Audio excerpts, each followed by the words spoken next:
everyone, and welcome to the Wigtown Book Festival. It's a pleasure to see you all here. This is going to be a fantastic hour in more than one way. My name's Stuart Kelly. I'm a writer and critic, and I would say that I'm also a geek. So getting Rob Young's The Magic Box, viewing Britain through the rectangular window, was an absolute joy. I don't know how much of the book we can actually touch on. We're going to just chat and converse, and we'll maybe hear some tiny readings from it. But almost every single page, there was something that made a memory chime, that made me think, I've never thought of it in that way before. And it does in some ways add up to being almost a political analysis of Britain from the 50s through to the brink of the 80s, well, into the 80s, all through television. And we should maybe do a thing at one point and do just a hands up, you know. Who remembers? You choose. Who remembers? Bagpuss. That's always a popular one. As I say, it's an astonishing piece of work. It's compendious, but it's also, in a strange way, propulsive as you go through it. Please welcome Rob Young.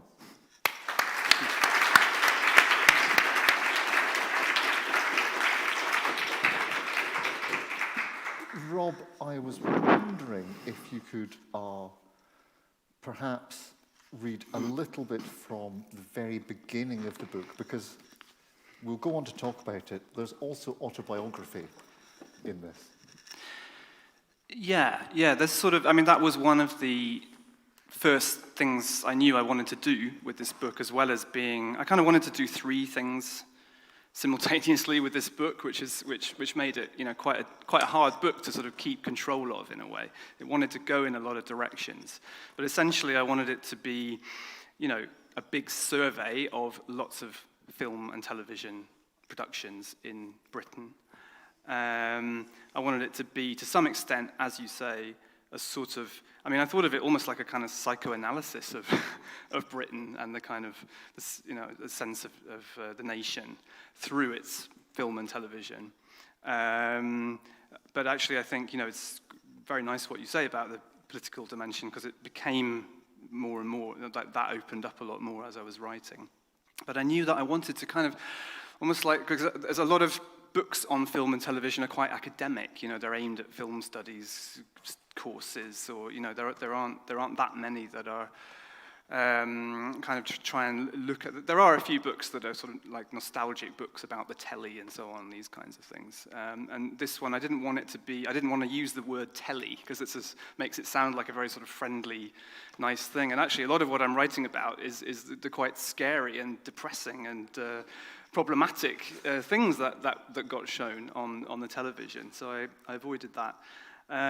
But I did want to, I knew I wanted to almost have these short passages that was almost like you flipped the channel as you were reading, and there was a kind of parallel channel going on in the book, which was sort of my, often quite little memories of just things connected with television or film, like actually just what it was like as a young person to just sit in front of a television set in the 1970s, what it was like to be a film extra in a couple of Hollywood productions that happened to be made in my town.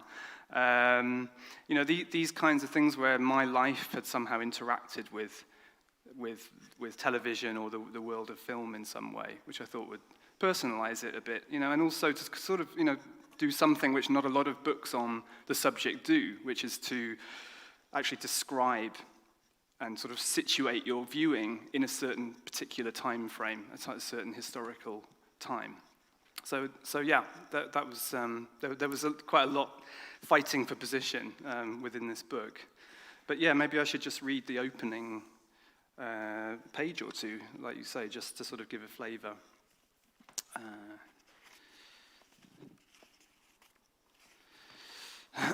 Okay.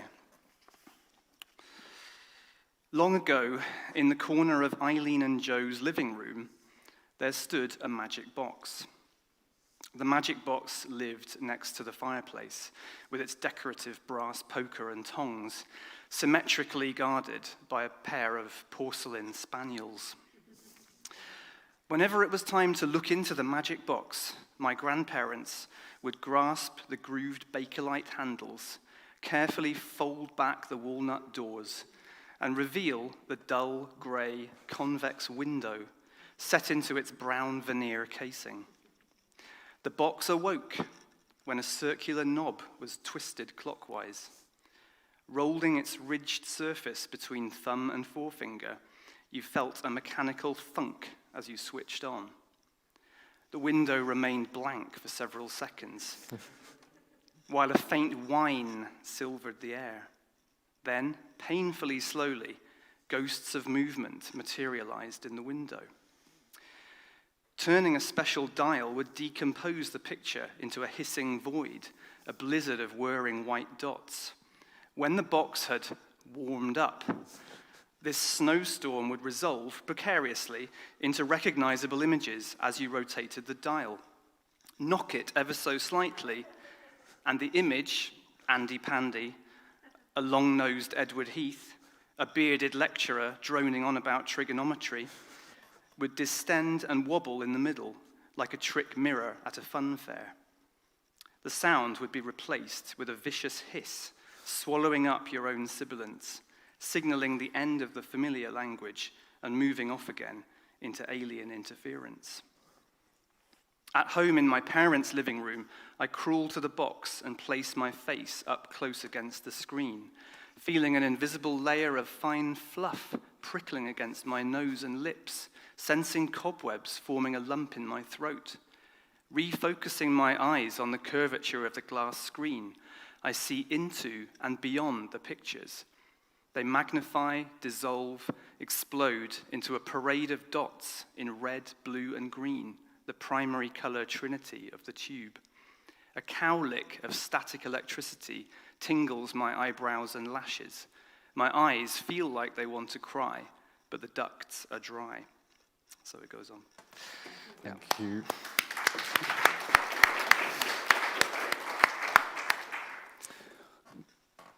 I want to begin by talking about nostalgia, because you said you didn't want to write a book that was nostalgic. It wasn't just, oh, who remembers the flumps or something like that.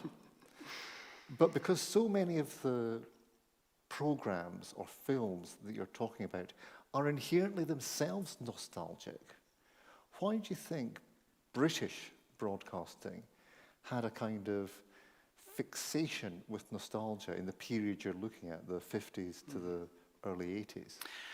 Well, I think if it does have that fixation, it's not only limited to that time for a start. I mean, I think, I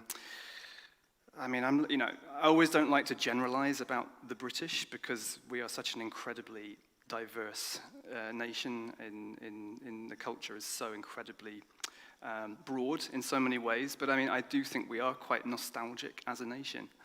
And that has led to a very rich and interesting culture. We're very good at preserving and documenting and archiving our history here, and are becoming increasingly better at actually opening that history out in recent years as well, to perhaps broaden out the perspectives on those histories. But you know, there is also a danger that sense of the past becomes the sort of the dominant factor in the way we think about ourselves. And that's when I think it can become problematic, and you can feel yourself kind of being sucked constantly towards the past. And I think, you know, there's one section on British science fiction in there, and you know, one thing I think that particularly marks out a lot of British science fiction thinking is not so much the sort of imagining kind of gleaming futures, but it's very often tied to sort of things that are dug up from the past. You know, it's often things from the past that appear in the present or the future to sort of cause havoc. Or so. I mean, it's sort of, you know, there's I feel like there's often this kind of deviation in thought that sort of is constantly sort of like swerving backwards into the past. I mean, there's sort of a proliferation of, time travel stories in British culture. I mean, there's a huge section in this book all about ghosts on the screen. Ghosts for me are, it's not really so much about, the sort of spooky figure in Scooby-Doo. It's more about, ghosts are really memories that are refusing to allow themselves to be forgotten, whether that's in a particular place or in someone's own head. So that sort of sense of, memory and sort of buried memories, repressed memories, seem very, very forward in a lot of the storytelling here. In a lot of this, you twin in some ways to what may seem very different genres, but you're very good at unpicking the connections between it, and you touched on it there. But on one hand, we've got the eerie, the unheimlich, unhomely, which for a television is almost an extra layer of ambiguity, that this thing that sits in the center of your home should be so weird and eerie. And you do a lot in terms of what they call folk horror. Can you just explain to us a little bit what folk horror is and what you think it was showing about the nation's psyche? Well, folk horror is a sort of genre term that's been increasingly used in film criticism in the last 10 to 12 years or so. There have been about nearly 20 academic conferences on folk horror at universities all around Great Britain in the last 10 years, which is extraordinary. It was coined by, as far as we can tell, the name was coined by the director Piers Haggard in an interview about 20 years ago. He was the director of a film called The Blood on Satan's Claw. And that is one film which is often thought of as one of the three key folk horror films, the other ones being Witchfinder General, which was mentioned in the talk on the Manningtree Witches earlier on, from 1968, directed by Michael Reeves, and The Wicker Man, filmed not so far from where we're sitting now. And they even have a festival for it now. Right. Well, rightly so. But those three films, which I kind of, in the book, I sort of take, because they're sort of the cornerstones of the idea of folk horror in a way.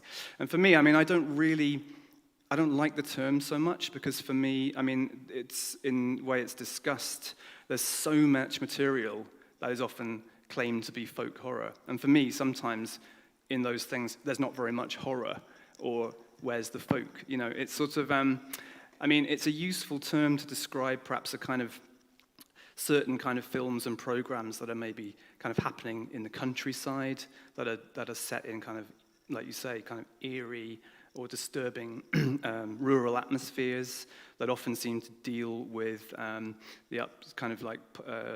things that are happening in small communities, and that are often referencing sort of British or English folklore, folk traditions, witchcraft, ghosts, these kinds of things.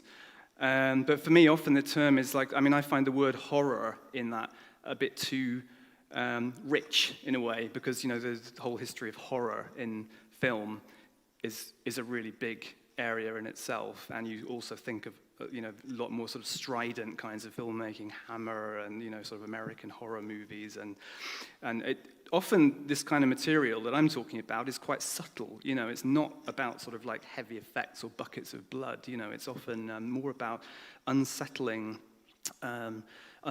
things that are happening deep in the homeland.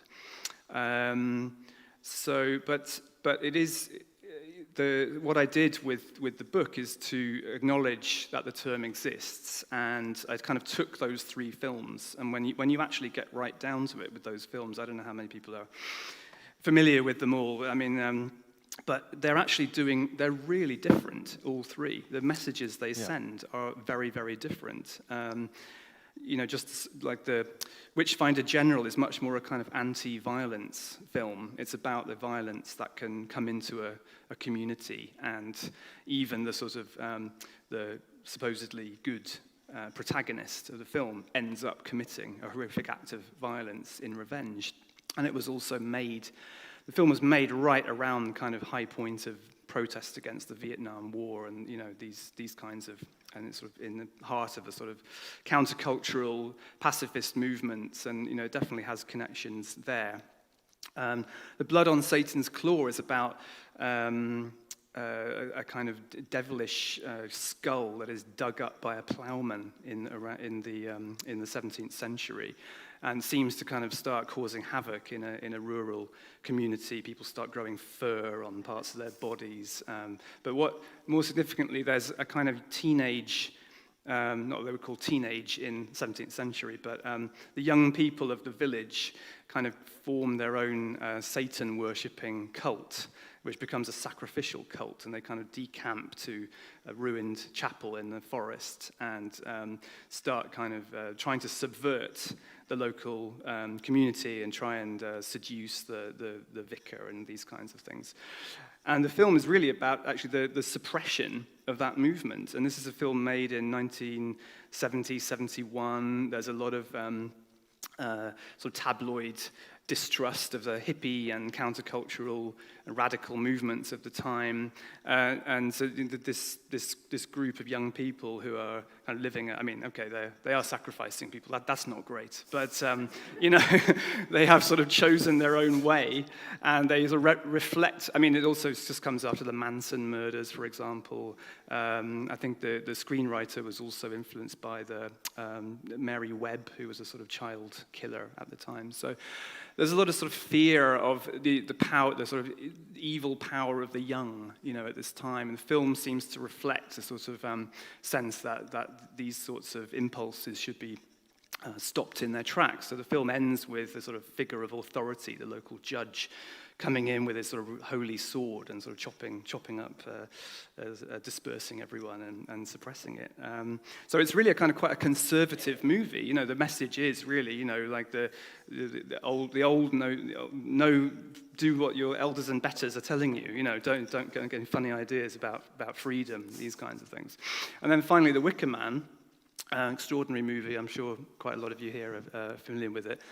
It's about a sort of a pagan community on a private island in Scotland, fictional island. And I mean, the thing about The Wicker Man is that, I mean, it's sort of, you start off with a policeman going over to investigate a disappeared girl. So you're sort of seeing the island from the policeman's side, but increasingly you feel this bewilderment of his about the way people live over there. And but finally, you grow to, you don't really like Sergeant Howie, the policeman in the end. He's a sort of insufferable, pious, priggish guy, and, apart from the ritual sacrifice burning in a large wicker effigy, apart from that, life on that island looks pretty good. And you sort of feel a sense of that. It's actually, the film's trying to show you a sort of a kind of British utopia, a pagan utopia, what it could be like. Only really at the end do you sort of see the full horror of the logic of a propitiatory society that has to sacrifice a human being in order to make the crops flourish and so on. But in a way, I see it as being like, actually, this is a film where the pagans are the winners, and the film kind of supports that view. It's not particularly critical to what the pagans are doing, actually. It doesn't really paint these people as horrific, evil people. So, I'm just those three films, to me, they're really interesting. They do three very different things. And there's a whole lineage of other films before and after each one that I sort of threaded them all together in three different chapters. Yeah. You make a very interesting point before we move on to the next topic, particularly with reference to the Witfinder General. And I suppose you could say the same about The Wicker Man to an extent, that they don't actually have any supernatural points in it. I mean, I would maybe quibble a bit with that there's a kind of metaphysical evil that's going on. But it's strange that something which is called folk horror, the foundational texts of it, are actually very unlike stories of something unnatural or supernatural intervening into our world. Why do you think that is, that the evil is almost kind of cotton-wooled a little bit? Yeah, no, I mean, yeah, of those three, it's only the blood on Satan's claw that actually does feature there is a satanic, skull that's dug up. People do grow fur on their bodies, and there is a kind of weird sort of creature that appears at the end in the final ritual. But yeah, the other two, there's nothing supernatural going on otherwise.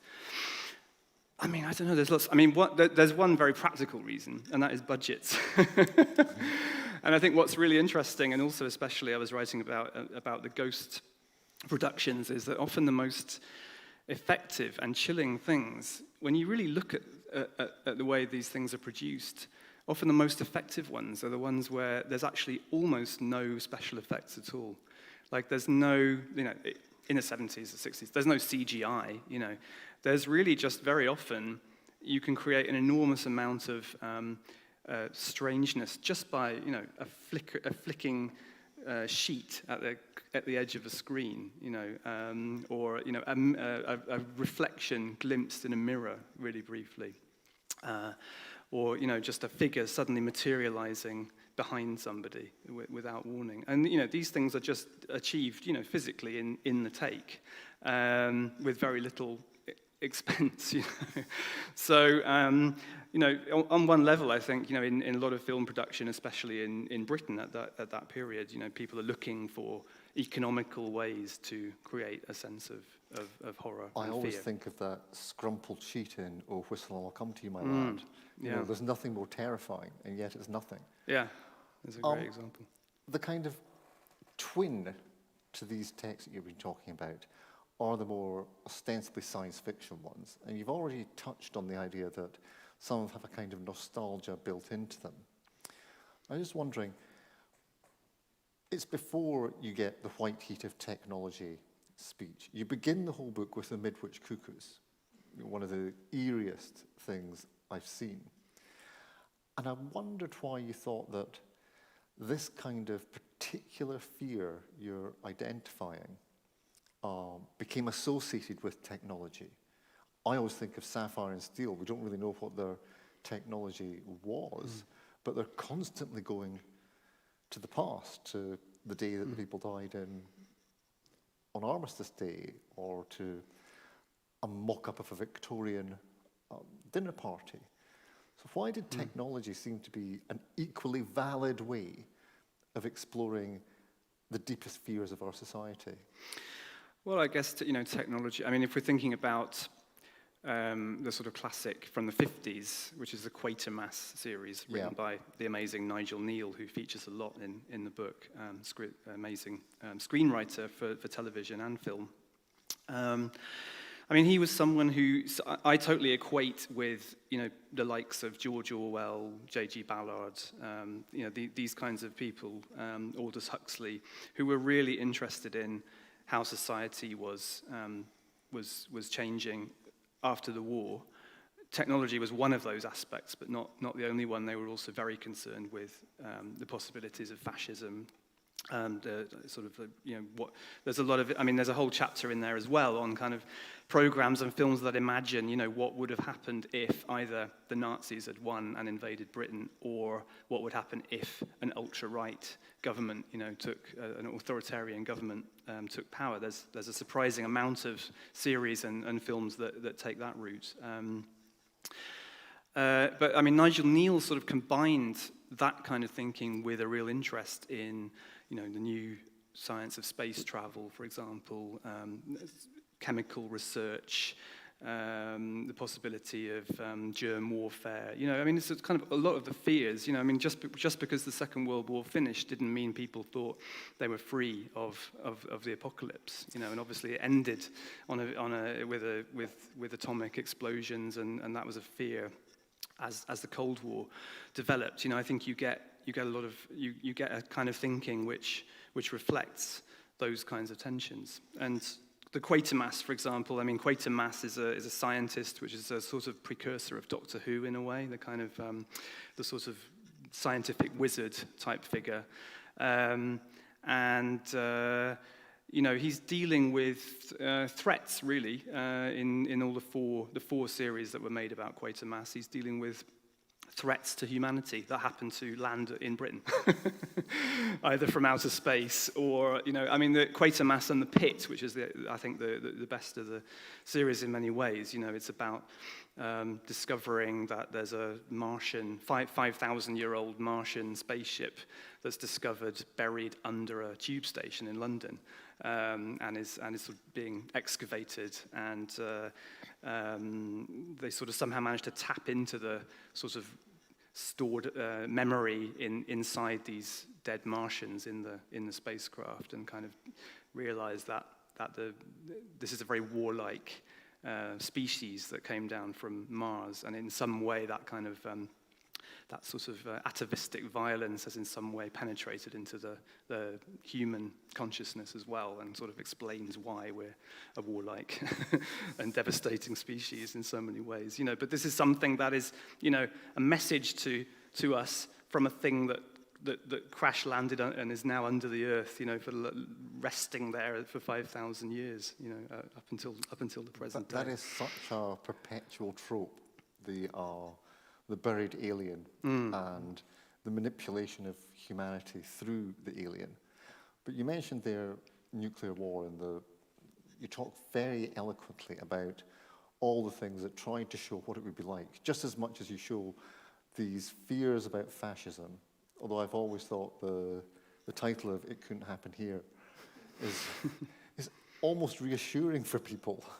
You can watch the film and at the end of it look out the window and say, well, actually, there's no stormtroopers on the streets yet.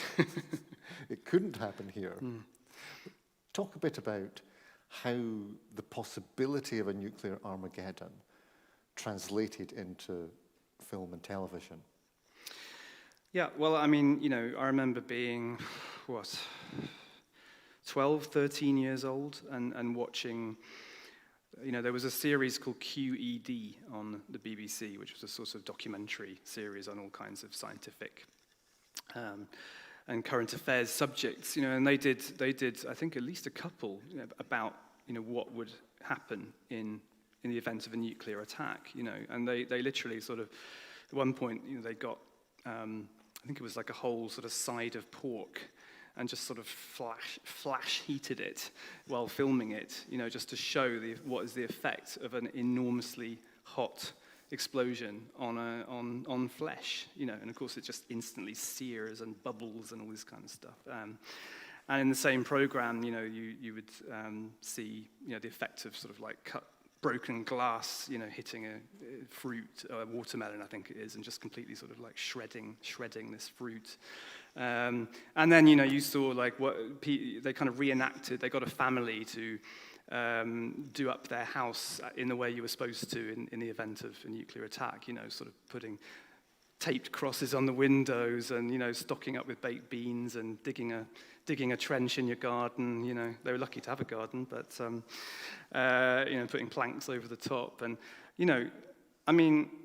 and this was, genuinely, it's strange, probably a lot of you as well. We really did grow up thinking this would probably be the way we died. It seems really, really bizarre to say it, but and I've been thinking about it again. But, I genuinely thought at some point, maybe in the next 10 to 15 years, I was going to be hearing a siren, and I'd probably just have to go and run into the park outside my house and just make sure I died as quickly as possible, to avoid all. I was forced to watch When the Wind Blows. Yeah, right. It was almost it was like getting a sermon. You had to sit there quietly and really understand what you were seeing. But one thing that was fascinating when you were writing about the nuclear possibility, and in a way it's got a strange current relevance. It also links in with the kind of cozy catastrophe of something like Day of the Triffids, where at the end he escapes to the countryside. I loved the material about the things where they thought that the geography of the country would mean that some places like rural Wales or the northeast of England would be somehow more protected. If you lived in a valley, for example, you might not, you might pass over the top, And in the past 2 years, we have seen a flight to the country from cities. And it's not just because of gentrification, it's because people genuinely believed that they are less likely to contract COVID in the countryside. So can you talk a bit about that kind of pastoral escape that still is embedded in our consciousnesses? Yeah. No, I mean, it's something I've been interested in for a long time. And I mean, I wrote a book 10 years ago called Electric Eden, which was kind of a history of the idea of folk in British music, mainly. But actually, I went into a lot of other forms, I made a lot of reference in that book to sort of various literary sources and also to a lot of films and TV programs, and it was definitely the starting point for this book. And in that, I was really thinking a lot, when you look at a lot of the way musicians, I mean, you take like Paul McCartney around the end of the Beatles, he bought this farm up in Scotland and, recorded up there and so on. And he was the most visible, but I mean, there was a real sense of a lot of artists and composers and musicians wanting to set up camp, if you like, in a cottage in the country somewhere. And I mean, yeah, it is, isn't it? The sort of one of those kind of dream things. I mean, the sort of dream, rose-covered cottage is certainly a very English kind of ideal fantasy, probably quite boring in reality. But well, I live in a village, they're never boring. Yeah. Just as long as you're on the right side of them. But I mean, I've definitely experienced the thought of how would it be to live like that when I was living in London. I don't anymore, but I can totally understand, people being priced out of big cities now and looking for a slower and also better air quality, better life quality. But also a bolt hole. A way to escape the danger of the city, whether the city is dangerous because it's got lots of triffids wandering around it, or whether it's got far too much COVID being coughed around it. So it is the sense of the countryside as a safe space, not just the idyllic space. And I think that comes across very strongly in what you've been saying here. You mentioned just there Paul McCartney. And when I was going through the book, obviously being a Scot and being in Scotland, I was looking for the Scottish references. Culloden was one of the ones that you talked about. It's a very interesting piece of work, and it's where you link in with documentaries. I mean, it's not all just bug-eyed monsters and ghosts. There's material here as well about so many other genres. Why do you think Scotland doesn't really feature as prominently in the kind of genres that you were looking at? It's true that a lot of what I write about is English, but I didn't want to refer to it as viewing England through the rectangular window, because this is all material that was made on British broadcasting networks and shown. And went out to the whole country. Yeah. And of course, things like the Wicker Man are shot in Scotland. There are quite a few actually. I briefly mentioned Local Hero, for example, which is a really great one. I mean, yeah, I think partly Scotland doesn't feature so much simply because there wasn't. I mean, I didn't really have. It could have been a massive book, and I could have gone into all the regional networks and looked at everything they produced, but it's not really feasibly possible. I would be fascinated to do more of that. I mean, I think, again, it's really dangerous generalizing about this stuff. To me, it seems like in the United Kingdom, it's Scotland, Wales, and Northern Ireland who seem kind of more at ease with their own sort of traditions and their own sense of a distinct nationality. You're very happy to, celebrate national days, whereas St. George's Day kind of just, not many people even know when it is, 23rd. I know that, yeah.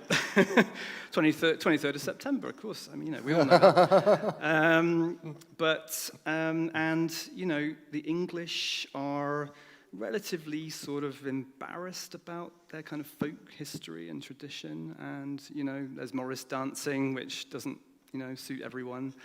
But, I think the English, if you think about the Union, the English have sort of, in a way, relied on the other nations to sort of perpetuate that strong sense of nationality, national symbols, and sort of that kind of pride.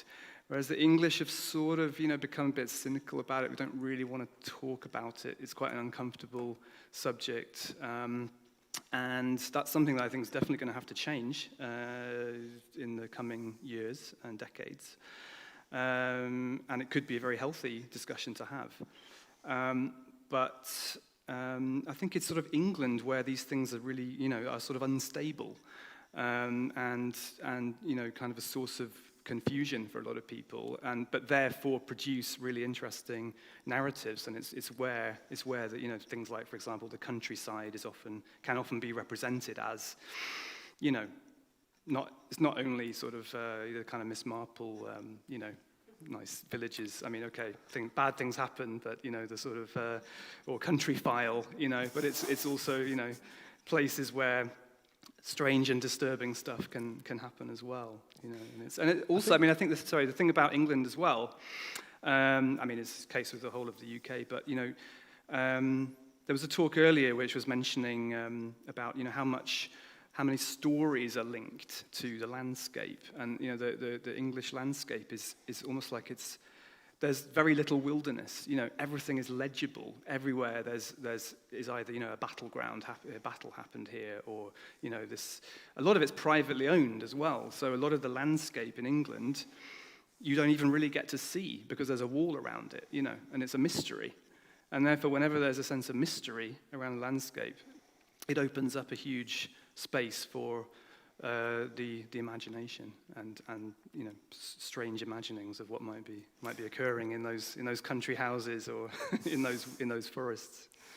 Thomas Beecham, the founder of the Proms, and you couldn't get something that's really more English than the Proms, famously said that you should try everything once except incest and Morris dancing.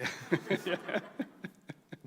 And I should just mention as well, if you haven't seen Culloden, the most astonishing film. Just sketch out what Culloden's like, it's a strange genre. It was made in 1964, shot in black and white, and it tries to recreate the Battle of Culloden, but there's a kind of voiceover, so it's presented almost like a piece of news reportage. It's Peter Watkins, who's a really fascinating director anyway, and he's looking to portray this clash as if it was in a sort of a BBC news report or something. So you sort of get kind of head-to-head interviews with some of the protagonists, but then you also get sort of recreated battle scenes as well in full, very sort of authentic-looking dress. It's also really beautifully filmed because it really goes in close. You see a lot of very close-up soldiers' faces, waiting tensely. So it really, the 60s was there were a lot of extraordinary war movies, both Second World War movies, but also sort of like the big sort of historical, like Khartoum and Charge of the Light Brigade, and these kind of epic battleground movies that were being made in the 60s. This one kind of zooms right in a lot. You often see it sort of from a distance, charging cavalry and infantrymen massing, and this one's more like you're really in there, almost like between the warring forces, and you're really seeing the fear and the anticipation in the eyes of the frontline soldiers. So it's an extraordinary piece of work. If you can find a way to get a DVD or to download it, or if it's on one of the... It could well be on YouTube, but there is a DVD as well, yeah. My friend, the radio producer I worked with most, David Stenhouse, did a great program called I Fought at Culloden, where he interviewed the actors who'd been in the film and their experiences of it. And it was a nice double package to put the two together. We're going to go to audience questions in 5 minutes, but we have to talk about the really serious stuff. Children's programs. Why do we have such imprinted memories of these programs? Well, I think for the same reason that you have pretty imprinted memories of the first books that you read or that you read. it's a very impressionable time in your life. I feel like I was one of an early generation that actually, where you had a lot of programs made for you as a child, and there were times of the day that were sort of set out, blocked out with children's programming. And I think, there was a lot of discussion at the time, about the possible harmful effects of watching television. Nobody really knew what it was doing to kids in the sort of 60s, 70s. For me, it was quite often, my parents were often sort of saying, you mustn't sit too close, otherwise you're going to go blind, or you'll have to end up wearing glasses, which I did anyway. Or you'll get radiation, into your eyes. Also, the TV sets. I was in the room once when our TV set actually blew up. It was like there was actually this sort of blue flame that came out of the back of it. The TV was quite a dangerous thing, quite volatile, So I think that kind of maybe helps you to focus on it more. I think it actually made it the sense that the picture a crow might land on the aerial, and you'd lose the picture. You sort of had to sort of focus. And there was a lot of, fear that, as now with mobile phones and iPads, the fear that kids' attention spans are going to be really diminished. I think it was the opposite for me. I think TV taught me to be incredibly attentive and memorize stuff, because, we didn't have a VHS recorder until, relatively late in my teens, I think. So we never used to record anything. And there was always a sense that really once it was shown on TV, that it was just one time and that's it. So you really had to show up, in the TV room if you wanted to watch something. You had to follow the schedules. You had to get your homework done in time, and you had to pay attention, because that was it. It was like going to the theater in a way, I still am a huge fan of Doctor Who. Well, not so much the last series, but the fact that you had the Target novelizations were one of my earliest reading experiences, because I was so annoyed that I couldn't see The Web of Fear, or I couldn't even see the John Pertwee stories, because they were never on TV.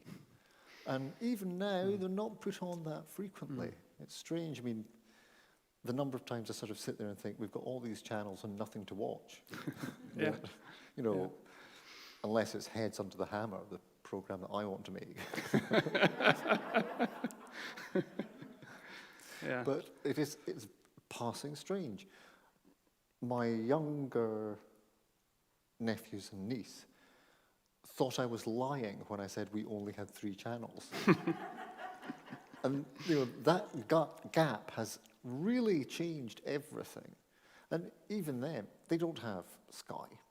They've just got Netflix, and they've got Disney Plus, and they've got Amazon Prime. And the whole, you talk about it being a kind of a new golden age of television, and yet it's also a very disconnected one. There's not that all sit down together and watch. Yeah, no, in a sense, it's funny. It's gone, in the period I've been writing this book, which is nearly the last 10 years, it's gone from being a sort of retro book about stuff, quite old material, to actually, there's been quite a lot produced in the last 10 years, which really felt like it fell right into this book, whether it's films by Ben Wheatley, like Kill List and A Field in England, or a series like Detectorists, which I think is a fantastic series, also about digging things up, But what it is now, it isn't television. It's a screen. That's what you have. You have a screen, either an iPad or an LCD screen, and you can sort of choose to put whatever you want on that screen. You're the BBC. You're the station controller now. You can. I don't really watch live TV now. I just choose a program from an app, that I want to watch, or find something on YouTube. And that is, in a way, amazing. For a start, it makes writing a book like that possible, because you have access to so much stuff, and it's an amazing resource, and you can really find all sorts of people are posting old VHS tapes they've made of programs that are otherwise lost, from 1977 or something. So, I mean, it's really great in that way.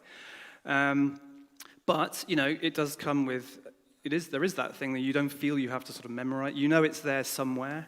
I'll watch it sometime, you don't have to show up for it in the same way. And, the screen is, it's flat. It's not this box anymore. It was a sort of like, as a kid, it was a box full of possibilities. And, things were on television, and you watched, like you asked, what's on TV today? It sort of had this sort of like, this physicality and this thing that drew you towards it, Whereas now I can, if I want to catch up with a program, I can take an iPad up to bed, and see it there in a tiny, it's sort of, there's been some trade-offs, but when I say, I mean, it is, one thing that's interesting is that now with Netflix and there's been a lot of really strong series and sort of narrative series made, and they are, it feels it's gone a little bit back to that time when a lot of people, have kind of been watching the same series and want to talk about it afterwards in a way that we sort of used to do in the 70s, and I think that's been interesting, and there's been some really good things produced, but in some way it is very much about narrative and storytelling, and what I'm not seeing so much, with some exceptions, is this sort of more like, the television taking time, and also to plunge you into quite confusing atmospheres and situations sometimes, and that's something that would be nice to see being tried. I'm going to open up to the audience. There is a mic that will go round, and I have to do the announcement that, if possible, speak through your mask. Who'd like to kick off? It's always a bit of a toughie, but it must have inspired something in you. Yep, there's one. Super, thank you. Thank you very much. That was fascinating. I was just wondering, you talked about TV and film being set in society and reflecting the fears of society at the time. Can you think of any examples where it was particularly influential in changing people's minds, or did anything you watched change your mind? Oh, changing minds. I mean, I suppose. Well, the immediate thing that comes to mind, funnily enough, is the legendary interview with Princess Diana, which I actually didn't write about in the book. It's not really. It's sort of a little bit outside of the. But it's that kind of thing that television. This is the sort of thing that Netflix can't do. It doesn't respond to the world in that kind of way. Whereas I think something like that actually sort of like opened up the workings of the monarchy in a really interesting way and quite eye-opening way for a lot of people. And I think it's really important that television can have that kind of role. And a lot of I think the news again, TV news, which is so much under threat at the moment politically. Is really important. The Falklands War, for example, one of the first times you really had, embedded crews, in a British war, sort of sending back reports in almost real time. Again, very eye-opening. In the reality of what was going on there. Again, not really something I wrote about in the book. But yeah, in terms of changing minds. What about things like it's slightly before the period? Well, no, it's right at the beginning. But something like Cathy Come Home, or much later on, Queer as Folk. Do you think they actually did make people think what I have been thinking might not be entirely fair or true? Yeah, it's really hard to measure, isn't it? But absolutely, I think what television has done, the nature of television is that it's a much more, it can react quicker. It's somewhere between, it's not a newspaper, although it has elements of that with its news reporting. But it can react relatively quickly to things that are happening out there on the ground, and it can both, reflect changing attitudes that are already happening, which is probably in a certain sense the case with what you were naming, but also by presenting sympathetic characters in these things, they can definitely help to speed the message across. I think that Steve McQueen series, Small Axe, recently is a great example of that, and that's one of the things that really stands out, I think, the work he's been doing in sort of, telling those stories about race in Britain has been absolutely crucial. That feels very much in the spirit of sort of what people like Ken Loach were doing in the 70s, for example. Yeah. Do we have another point? Super. Yeah, thanks very much for that, Rob. Absolutely brilliant. I'm very much looking forward to reading the book. I think probably the biggest is a really big question that's kind of arises from all this, and the one I'm very interested to hear your response to is, did you prefer Blue Peter or Magpie? Yeah.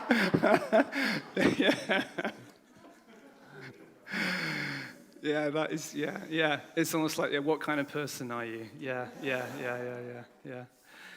No, well, to be absolutely honest, I probably saw a lot more episodes of Blue Peter than Magpie, but I do remember Magpie, and I probably wouldn't have been so aware at the time that they were sort of trying, like, just sort of competitors in a way.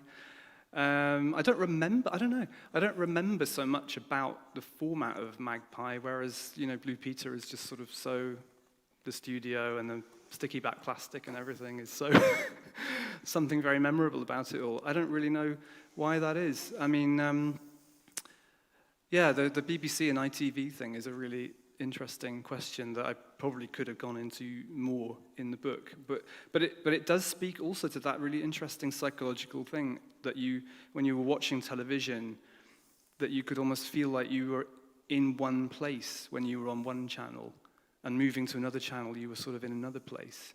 Like the ITV channels just had a different atmosphere in themselves, and I'm not even sure I can really put my finger on why that is. I don't know, maybe the things like Magpie and those there was sort of scientific program. Maybe the studios were a bit smaller. Maybe the lighting wasn't quite so bright. I don't know. It was sort of maybe, when I think about it, I think it's a little bit more claustrophobic in some way.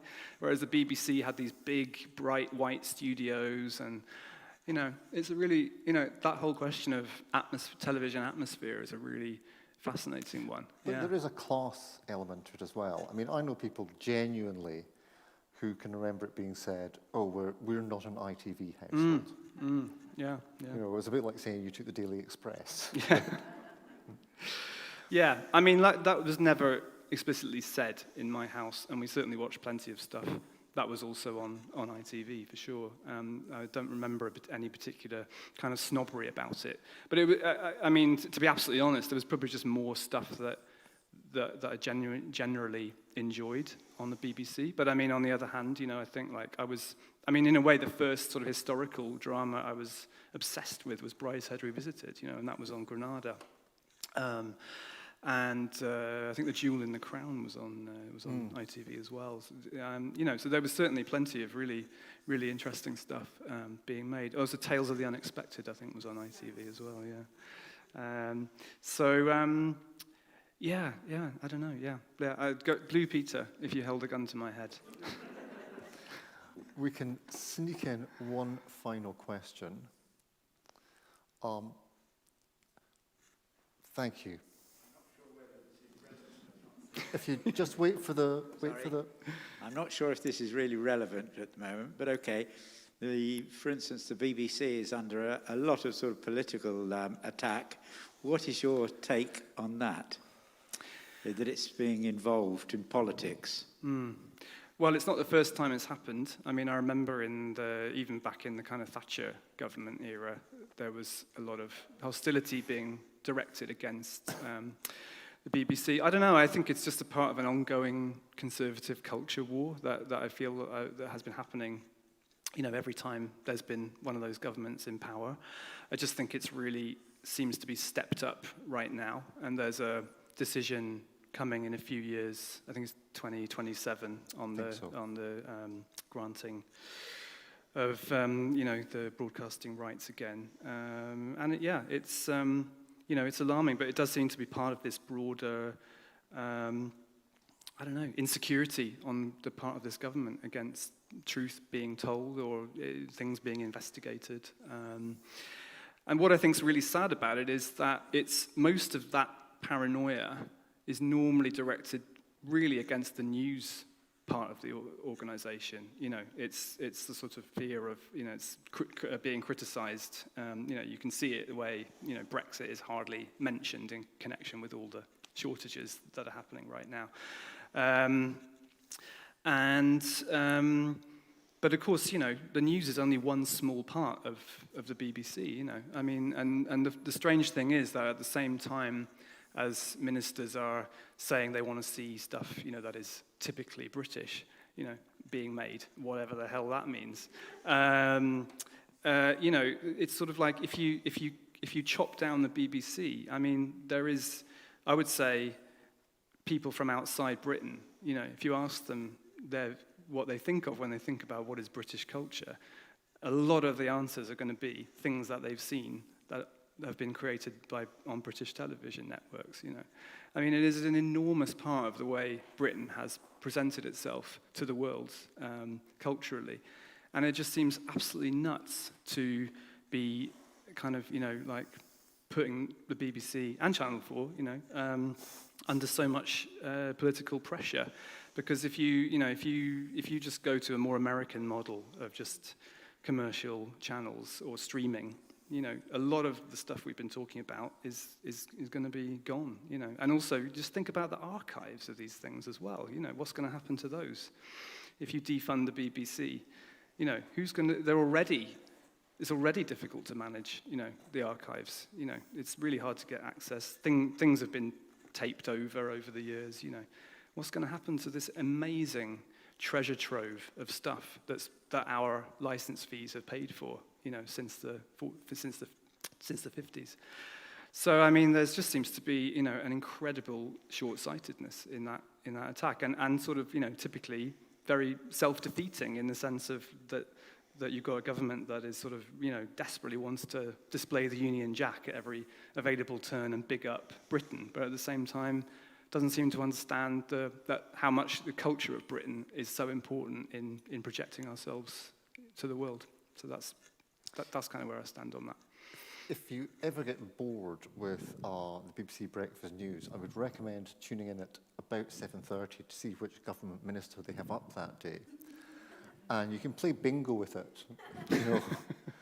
Most successful vaccine rollout ever, levelling up agenda. And you just see, it doesn't matter which minister it is, they've been pre-programmed that they have to put out this particular line. One final question.